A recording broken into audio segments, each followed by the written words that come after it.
अब बच्चों जैसे कि आपको पता है सीए फाउंडेशन एग्जामिनेशन के लिए आपके पास लगभग 15 दिन बाकी हैं और ये 15 दिन पता है सच में ये बहुत क्रूशियल या वाइटल कह सकते हैं कि बहुत इंपॉर्टेंट है ये 15 दिन, क्योंकि ये वो 15 दिन है जो आपको या तो फेल या तो पास करा सकते हैं। तो बच्चों अगर आप पास होना चाहते हैं तो इस वीडियो को अंत तक देखें, मेरी हर एक बात को गौर से सुनिए और पसंद आए तो सच में ज्यादा से ज्यादा शेयर जरूर करें। तो चलिए स्टार्ट करते हैं बच्चों।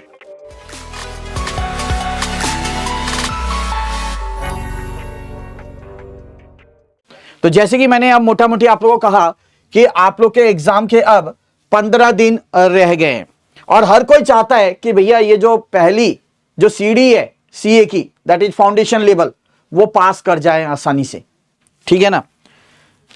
Do not do anything new, कुछ भी नया नहीं करना है, जितना आपने कर रखा है, ठीक है, आपको लगता है कि भाई हाँ भाई इतना मेरे लिए सफिशिएंट है, नया नहीं करना है कुछ भी, क्योंकि अब वो टाइम नहीं बचा है।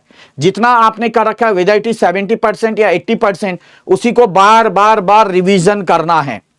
अब बच्चों वो समय आ गया जहां पे सच में आपको अब 12 से 14 घंटे में कहूंगा, यहां पे 12 आवर्स लिखा है तो कम से कम 12 से 14 घंटे आपको पढ़ना पड़ेगा। नॉन स्टॉप का मतलब यहां पे है कि जैसे मान लो कि 4 घंटे एकदम पढ़ लिया, फिर आधा घंटे का ब्रेक ले लिया, फिर 4 घंटे लगातार पढ़ लिया, फिर आधे घंटे का ब्रेक ले लिया, तो ऐसा आपको करना पड़ेगा एक तरीके से नॉन स्टॉप। फोन बिल्कुल साइड में, फोकस बस जो चीज आपने कंप्लीट कर रखी है ऑलरेडी उसी को तो रिवाइज करेंगे ना, तो आराम से हो जाएगा। तो ये 12 से 14 घंटे जैसे मैं बता रहा हूं ये आप लोग के लिए बहुत क्रूशियल रहेंगे। इसके अलावा बच्चों फोकस क्या करना है, अब आप लोगों ने फोकस करना है अपने पास्ट ईयर क्वेश्चन पर, ठीक है, revision test paper, mock test paper. अब ज्यादा से ज्यादा फोकस आपको इस चीज पे करना है।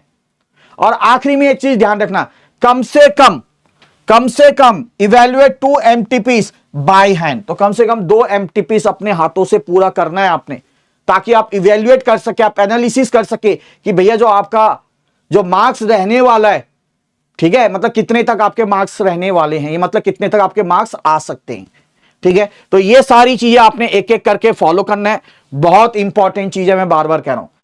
अब आते हैं बच्चों एक एक पेपर वाइज की अगर मैं बात करूं, ठीक है।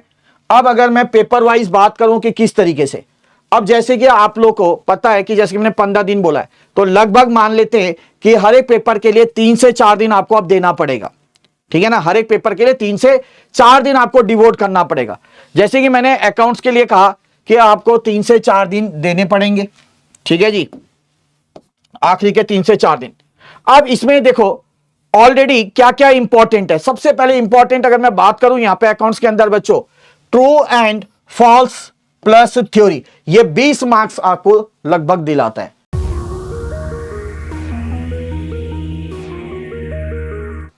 इसके अलावा बच्चा अगर मैं बात करूं अकाउंट प्रोसेस, ठीक है, ये आपका 30 से 35%, ठीक है, मार्क्स आपको देखने को मिल सकते हैं।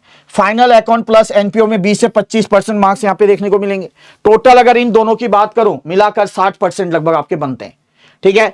इसका जो लिंक है वो भी आपको नीचे दिया जा रहा है, पूरा प्लेलिस्ट तैयार की गई है सबकी। तो बच्चों इसकी सारी एक एक करके प्लेलिस्ट में आपको सारी वीडियोस मिल जाएंगी, ठीक है, वहां जाके जरूर आप देखें।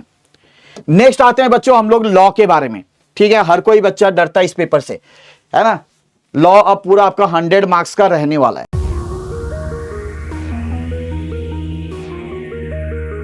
जो ये वीडियो है इस वीडियो का लिंक आपको नीचे दे रखा है, ये बहुत इंपॉर्टेंट है बच्चों, मैं बार बार कह रहा हूं, तो ये जरूर आप लोग इसको देखें। इसके अंदर सोगा, आईपीए, कंपनी एक्ट, ये आपका कम से कम 50 से 60% वेटेज रखता है, ठीक है। ये आपको देखो एक अच्छा खासा, ठीक है, मार्क्स में बढ़ोतरी दिला सकता है। तो ये तो आपने करना है। इसके सारी चीज वीडियो जो है ये आपको प्ले लिस्ट में देखने को मिल जाएगी।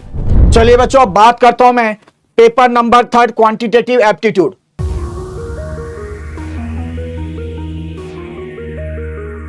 नीचे दिया जा रहा है, जरूर उसको देखें। साथ साथ में top most 100 question of maths, तो ये तो आप लोग को लिंक दिया जा रहा है, इसको जरूर देखें। देखो काफी सारे क्वेश्चन यहां से देखने को मिलेंगे, लास्ट टाइम भी बहुत सारे क्वेश्चन आए थे, याद होगा आप लोग को।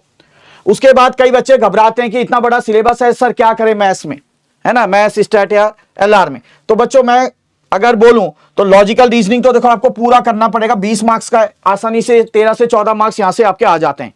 और अगर मैं बात करूं मैथमेटिक्स ऑफ फाइनेंस, ये कर लो बस, measure of central tendency dispersion, statistical representation of data और सैंपलिंग।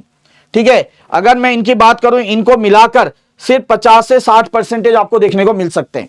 क्या बोला? सिर्फ इनको करके 50 से 60%, तो बहुत बड़ी बात है। अब आते हैं आखिरी पेपर इकोनॉमिक्स का। ठीक है, अब इकोनॉमिक्स का जो पेपर है, आपको पता है कि ये एक ऐसा पेपर हुआ करता था एक समय में कि बच्चे इसके ऊपर ही निर्भर थे। अगर एग्रीगेट बनाना होता था या एक अच्छा परसेंटेज लाना होता था, ठीक है, बट अब वो जो बीसी के है वो हट गया, तो इकोनॉमिक्स का अब लिंक भी हो गया, माइक्रो मैक्रो इंडियन इकोनॉमी सब आ गया अब इसमें।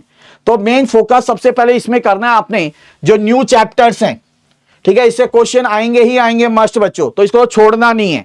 Top 50 questions part 1 and part 2, ठीक है, इस सेशन का लिंक भी आपको नीचे दिया जा रहा है, प्लेलिस्ट दी जा रही है, उससे तैयारी आपकी अच्छी खासी हो जाएगी।